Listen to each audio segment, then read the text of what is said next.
Shalom bien-aimés, shalom frères en Christ. Que mon Dieu vous bénisse partout où vous êtes. Nzambe apambola bino, Nzambe akanisela bino, Nzambe akokisela bino. Oeza baposa ya mitema na bino. Na pesi Nzambe merci po ete asepeli susu lelo tozala liboso na présence na ye, liboso liloba na ye, po na tina ko partager liloba na Nzambe.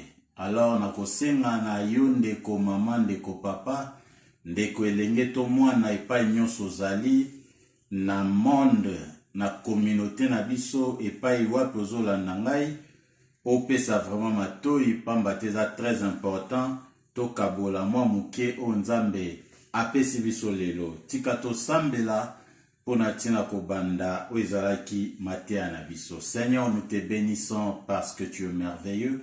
Nous te rendons des actions de grâce, ô Dieu de paix. En dehors de toi, il n'y a point de vie. En dehors de toi, il n'y a point de Seigneur. C'est toi qui nous protège, c'est toi qui nous bénit, c'est toi qui nous garde. Laisse que ton nom soit béni en ce jour, Jésus. Je laisse ces moments entre tes saintes mains. J'implore que le Saint-Esprit vienne me diriger, vienne me guider au nom puissant de Jésus-Christ. Que tout ce qui ne confesse pas ton nom, je le lis et je le chasse au nom de Jésus-Christ. Tika mitema batu ezala bien disposé Nzambe pona tina kozwa oyo chekati na biso mukola lelo opambolama au nom de Jésus. Amen. Boye balingami tika Nzambe a pambola bino. Nous bénissons encore le Seigneur pour ce jour. Nzambe nde asepeli ko sangisa biso yozo landanga na tam oyo eza hasard te. Hasard epa Nzambe ezalaka te.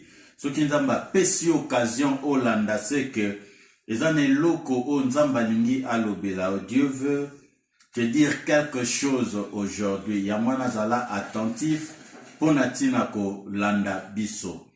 Boye tozo kenembangu na mukanda ya Luc chapitre 3. Luc chapitre 3, tokotanga verset 8 na verset 9. J'ai lu au nom de Jésus-Christ. La Bible dit ceci. Produisez donc de fruits dignes de la repentance et ne vous mettez pas à dire en vous-même, nous avons Abraham pour père, car je vous déclare que de ces pierres Dieu peut susciter des enfants à Abraham. Déjà même le cognier est mis à la racine des arbres. Tout arbre donc qui ne produit pas de bons fruits sera coupé et jeté au feu. Awa mukolalelo na ngina lobela sur le fruit qu'engendre la vie en Christ. Ba fruit o etali samaka. Tangu mutazana bomo ikati na Christ. Tangu mutazo mi benga mwana na Nzambe. Tangu mutazo mi benga chrétien. Ezana ba fruit. Ezana ba mbuma. Oyo mutuana akubanda ko refléter. Oyo akubanda ko talisa. Ata alobi na miso batute ke aza mwana Nzambe. Mais à cause ba fruit. À cause o eza kati na ye. À cause Christ. O aza kati na ye.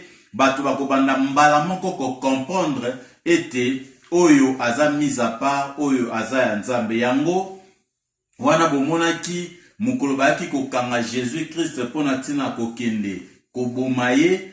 Bible ezo batongo bakendaki na ye ba Pierre batikalaki metango batalaki Pierre balobete tala oyo akokani aza ndenge moko na wana. Donc Pierre abandaki ko refléter Pierre na Christ bakomaki lokola mutu moko. Yango wana na verset o totangi Bible ezoli bisabiso esengeli tobota bambuma ya sika. Esengeli tobota bambuma ya sika balingami. Soki graine ya mukie, ozui graine wana ya mukie, oloni yango na se, okomona graine wana e influencer mabele et puis ebimisi nzete. Okomona kutu nzete mususu ataba bwakaki graine pene ya mur. Mais okomona graine wana efforcé bimi, okomona nzete botiti na mur. Pona kotalisa ke graine eza mukie eza na force ya ko influencer pe ko bima. Et bongo yo soko za chrétien, soko za mwana nzambe. Donc il faut on influencer, il faut katina yo to mona ba fruit o ezo lakisa. Balinga misuki mutu wana balobi aza démoniaque, aza na ba démon, soki démon ekoti na via mutu, okomona démon ko influencer bomo ya mutu. Okomona mutu ya mususu azaka elongi malamu azaki bien, mais bato bakoma komona e tantôt lokola koko, tantôt lokola jeune, azoye bana susu elongi na ete. Wana eza influence ya démon kati ya mutu. Eza pona koyebisa que ce qui peut Christ aza kati na yo. Si réellement tu es chrétien, boye et kozana ba fruit o esengeli et accompagner vie na yo en Christ. Et kozana makambo esengeli et accompagner batu ba mona, batu pe batala, batu ba sepela ba oui, oh vraiment to monike a changé. Boye mutu aza na Christ na point na biso liboso mutu wana azakana na révélation ya Christ ango. Molingami bakoko benga yo chrétien te soko yebi Christ te. Bakoko bengo chrétien te soki yo oyebi oyo ndimela te. Boye Christ aza nani na vie na yo? Christ aza nani na bomoi na yo? Christ aza nani epa na yo? Yo ozwaka Christ ndenge nini? Est-ce que ozomi benga chrétien poka ko sokolaka dimanche olati kitoko okeva en église après église obimi ozongi yamano mi benga ka chrétien to ozana révélation personnelle ya Christ? Soki totangi na Bible okomona ke mukolo Paul wana za Saul azokende pona tina ko kende ko boma ba chrétien mukolo Christ akutana kinaye. Paul mukolo yango asalaki azwaki révélation réelle ya Christ.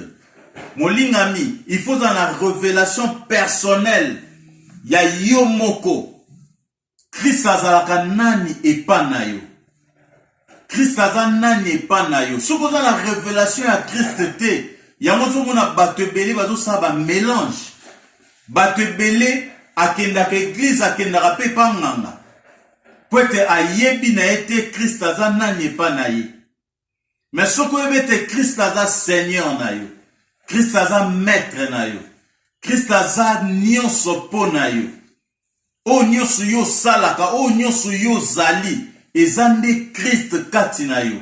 Soko yebi Christ na lolenge wana molingami oko sambrouye lisusu te. Oko ningana lisusu te. Balingami na mikolo toza nango Satan azo sala bato ebele bakende l'église mais bayeba na bango Christ te. Po Satan yebi ke soki yo yebi Christ vie na yo go changer, makambo na yo go changer, ba komba oya yaka kotelemisa contre yo okolonga yango. Satan zo garder bato ebele na ignorance. Alors go garder bato ebele na ignorance, alinga sala bato ke christianisme eza nango kaka lokola slogan. Mais mouton moneke avant gagner quelque chose, avant azwa, avant nginda, avant pambolama, faut tourner vers Satan, faut qu'il n'est pas Satan. Non bien aimé, o aza na révélation à Christ, akoyebete Christ aza nyonso po na ye. Christ aza tout po na tia na ye. Christ aza nyonso po na vie na ye. Bwe mutabongo akotenga te akoyeba. Yamwana yo lokola mo Christo esengeli oza na révélation à Christ. Est-ce que Christ et ça se révélé pas na yo? Est-ce que Christ aussi yo kaye et si yo kutana na ye et si yo o découvert monene na ye to ozo kende kaka église na loyenge ozo landa kaka po baninga no bakendaka. Po na yebi tant ozaye bana mike ba boti bazo yebisa biso soki oke église to goliate. Donc on kende tikaka na kende.